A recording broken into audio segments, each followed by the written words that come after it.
Hello friends, welcome to my YouTube channel. तो चलो guys, आज हम आप क्लास 7 एनसीईआरटी अध्याय 4 मुगल साम्राज्य के क्वेश्चन आंसर करते हैं। उसका अध्याय पूरा कवर हो चुका था। क्वेश्चन करते हैं। पहला, सही जोड़ियाँ मिलाओ। मनसबदार क्या था? एक पद, एक ओहदा, मैंने बताया था, तो यहाँ मिल गया। मंगोल कहाँ से आए थे? उज्बेगों से आए थे। सिसोदिया राजपूत कहाँ के थे? मेवाड़ के थे। राठौर राजपूत मारवाड़ के। नूरजहां किसकी बेगम थी? जहांगीर की। सूबेदार क्या था? एक गवर्नर था। क्वेश्चन नंबर दूसरा, अकबर। क्वेश्चन नंबर दूसरे का रिक्त स्थान भरें।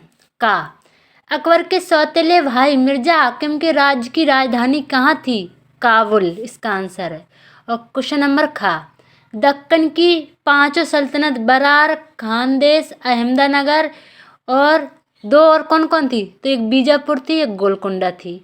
क्वेश्चन नंबर गा, यदि जात एक मनसबदार के पद और वेतन का घोतक है तो सवार उसके क्या होगा? सैन्य उत्तरदायित्व को दिखाता है। क्वेश्चन नंबर घा, अकबर के दोस्त और सलाहकार अबुल फजल ने उसकी विचार को गढ़ने में मदद की, जिसके द्वारा वह विभिन्न धर्मों, संस्कृतियों और जातियों से बने समाज पर राज कर सका। क्या? सुलह ए कुल नीति। अब क्वेश्चन नंबर तीसरा, मुगल राज्य के अधीन आने वाले केंद्रीय प्रांत कौन से थे? दिल्ली और आगरा। क्वेश्चन नंबर चौथा, मनसबदार और जहांगीर में क्या संबंध था? इसका देखते हैं। ये थोरी वाला क्वेश्चन है तो इधर है।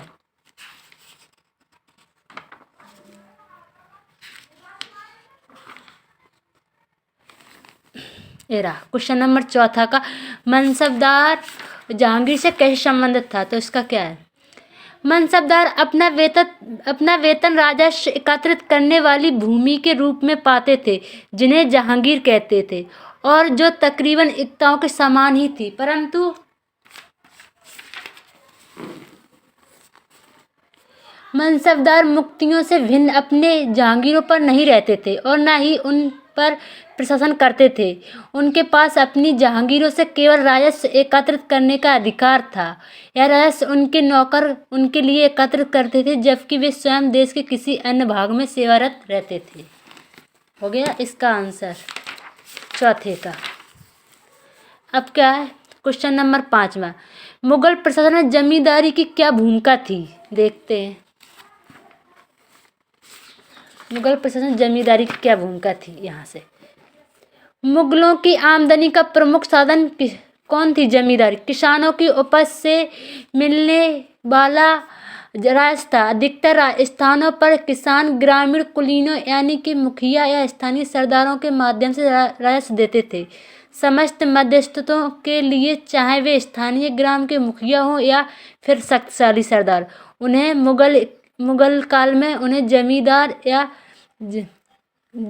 का प्रयोग करते थे।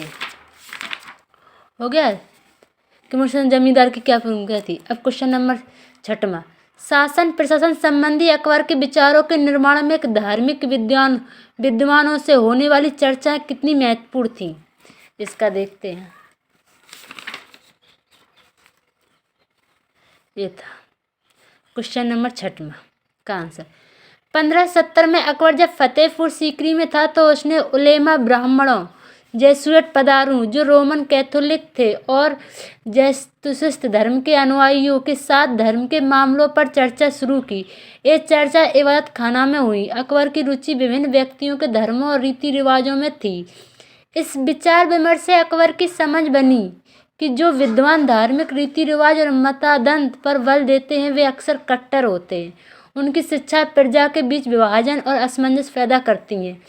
ये अनुभव अकबर को सुलह कुल, सर्वत्र शांति के विचार की ओर ले गए। सहिष्णुता की यह धारणा विभिन्न धर्मों के अनुयायियों में अंतर नहीं करती थी, अपितु इनका केंद्र बिंदु नीति शास्त्र की तरह एक व्यवस्था जो सर्वत्र लागू की जा सकती थी, जिसमें केवल सच्चाई और न्याय और शांति का बल था। इस तरीके से। अब क्वेश्चन नंबर 7वां, मुगलों ने खुद को मंगोल की अपेक्षा तैमूर के वंशज होने पर क्यों बल नहीं दिया? उनकी स्मृतियाँ यादें थी। इधर देखते हैं।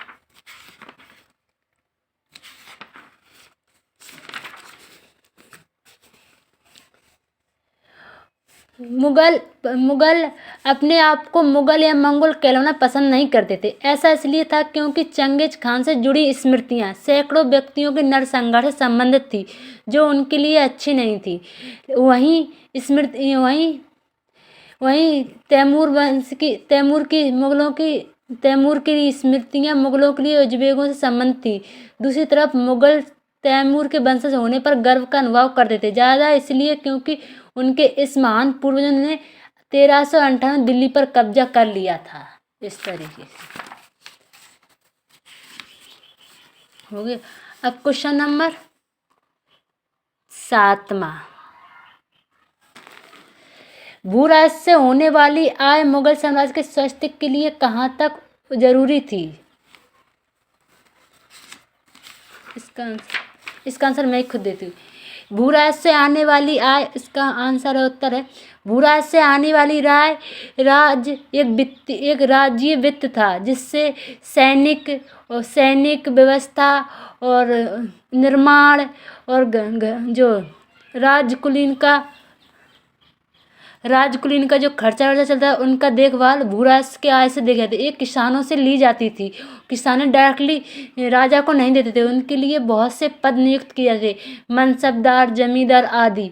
वो अलग अलग प्रांतों में बटी होती थी। इस तरीके से। अब क्वेश्चन नंबर 9, मुगलों के लिए केवल तुरानी या ईरानी ही नहीं बल्कि विभिन्न पृष्ठभूमि के मनसबदारों की नियुक्ति क्यों महत्वपूर्ण थी? इसके तहत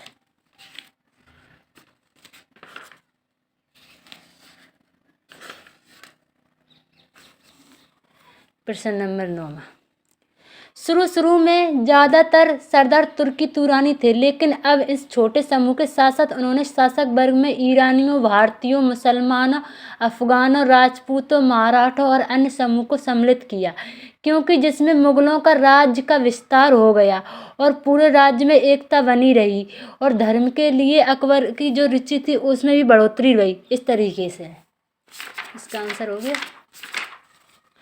अब क्वेश्चन नंबर 10वां, मुगल साम्राज्य के समाज की तरह ही वर्तमान भारत आज भी अनेक सामाजिक और सांस्कृतिक इकाइयों से बना हुआ है। क्या यह राष्ट्रीय एकीकरण के लिए एक चुनौती है? इसका उत्तर ये है। आज का भारत 28 के राज्य और 9 केंद्र शासितों में बटा है। उसके लिए प्रधानमंत्री को ये क्वेश्चन बन नहीं रहा है। एक क्वेश्चन आपको कल बता देंगे। आज के लिए वीडियो यहीं तक। धन्यवाद।